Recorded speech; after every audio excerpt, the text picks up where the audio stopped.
اعوذ باللہ من الشیطان الرجیم أعوذ بالله من الشيطان الرجيم بسم اللہ الرحمن الرحیم بسم الله الرحمن الرحيم تو بچوں کل ہم لوگ کیا پڑھے تھے؟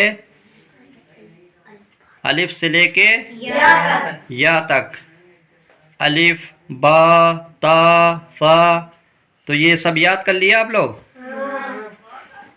تو آج ہم الف با تا ثا تو پڑھ لیے ہیں، پڑھا دیے ہیں، آپ لوگ پڑھ لیے ہیں۔ اب یہاں پہ دوسرا سبق ہے، تو یہاں پہ یہ بتائے ہیں کہ الف، یہاں پہ الف 3 طرح سے لکھا ہے۔ تو یہ کیوں اس طرح سے لکھا گیا ہے؟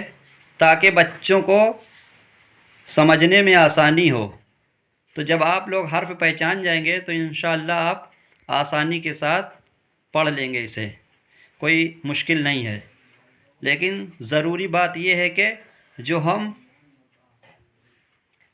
جتنے حروف پڑھے ہیں، یعنی کہ الف سے لے کے یا تک، تو ان کو کیا کہتے ہیں؟ حروف تہجی۔ اور حرف کو کیا کہتے ہیں؟ حرف کیا ہے؟ وہ آواز جو اپنی تمام کیفیات کے ساتھ کسی مخرج سے نکلے۔ تو اس سے کیا پتہ چلا کہ ہر حرف کا ایک مخرج ہوتا ہے۔ ایک مخرج میں 2 حرف بھی ہو سکتے ہیں، 3 حرف بھی ہو سکتے ہیں، لیکن حرف کا مخرج ہوتا ہے۔ کل حروف کتنے ہیں؟ 29۔ ان کے مجموعے کو حروف تہجی یا حروف ہجائیہ کہا جاتا ہے۔ تو اب مخرج کا جاننا بھی ضروری ہے۔ مخرج جان لو۔ مخرج کہتے ہیں نکلنے کی جگہ۔ جیسے یہ کمرہ ہے، تو کمرہ سے نکلنے کی جگہ کیا ہے؟ دروازہ ہے۔ اب دروازہ کو چھوڑ کے کوئی کھڑکی سے، یہاں سے ونڈو سے نکلنا چاہے تو غلط ہے۔ اسی طرح ہر حرف کا ایک مخرج ہے۔ جس جگہ سے حرف نکلتا ہے اسے کیا کہتے ہیں؟ مخرج کہتے ہیں۔ اور جس انداز سے حرف ادا ہوتا ہے اس کو صفت کہتے ہیں۔ ہاں، اور مخرج اور صفت کے ساتھ حرف ادا کرنے کو تجوید کہتے ہیں۔ اور تجوید کے خلاف ہو، ہے نا، تجوید کے خلاف ادا ہو تو اس کو کیا کہیں گے؟ اس کو لحن کہتے ہیں۔ لحن غلطی کو کہتے ہیں۔ اب یہاں پہ تجوید اور لحن اور صفت، یہ 3 چیزیں ہم بعد میں آپ کو بتائیں گے۔ ابھی جو ضروری ہے وہ مخرج۔ تو آج ہم مخرج 2 مخرج آپ کو یاد کرا دے رہے ہیں۔ تا دال طا کا مخرج۔ تو تا دال طا کا مخرج کیا ہے؟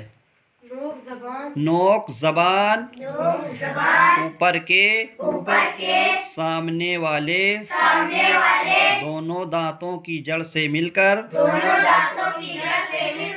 تا دال طا ادا ہوتے ہیں۔ تا دال باریک طا موٹا۔ تا دال باریک ادا ہوگا، باریک یعنی پتلا، موٹا پر یعنی موٹا کر کے پڑھیں گے طا کو۔ دوسرا مخرج ثا ذال وا، تو ان کا مخرج کیا ہے؟ سرا زبان اوپر کے سامنے والے دانتوں کے سرے سے مل کر فا ذال وا ادا ہوتے ہیں۔ فا اور ذال باریک اور وا موٹا پڑھا جائے گا۔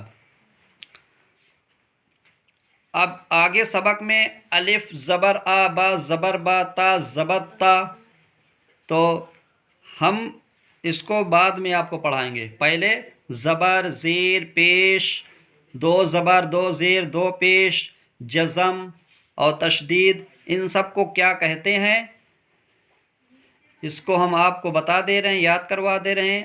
آپ لوگ اپنی اپنی ایک ڈائری بنا لو، اس میں یہ سب لکھ لو تاکہ پڑھنے پڑھانے میں آپ کو آسانی ہو۔ سمجھ میں آئی بات؟ تو زبر زیر پیش کو کیا کہتے ہیں؟ اعراب کہتے ہیں۔ زبر زیر پیش کو اعراب کہتے ہیں۔ اور کیا کہتے ہیں؟ زبر زیر پیش کو اعراب کہتے ہیں اور حرکات کہتے ہیں. ہاں، حرکت کی جمع حرکات. جس حرف پہ حرکت ہو اس کو حرف متحرک کہیں گے. اب زبر زیر پیش تو ہو گیا، اور دو زبر دو زیر دو پیش کو کیا کہتے ہیں؟ تنوین کہتے ہیں. اور جس حرف پہ تنوین ہو اسے حرف منون کہتے ہیں. دو زبر دو زیر دو پیش کو تنوین کہتے ہیں، اور جس حرف پہ تنوین ہو اس کو حرف منون کہتے ہیں. سکون جزم کو کہتے ہیں. سکون کسے کہتے ہیں؟ جزم کو کہتے ہیں. اور جس حرف پہ یعنی جس حرف پہ سکون ہو یعنی جزم ہو اس کو کیا کہیں گے؟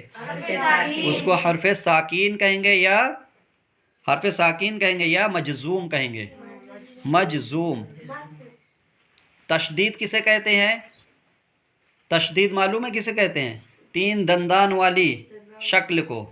تین دندان والی شکل بنی رہتی ہے نا، نوک بیچ میں نوک نکلی رہتی ہے، اس کو تشدید کہتے ہیں. جس حرف پہ یعنی شد، جس حرف پہ وہ تشدید اس کو حرف مشدد کہتے ہیں.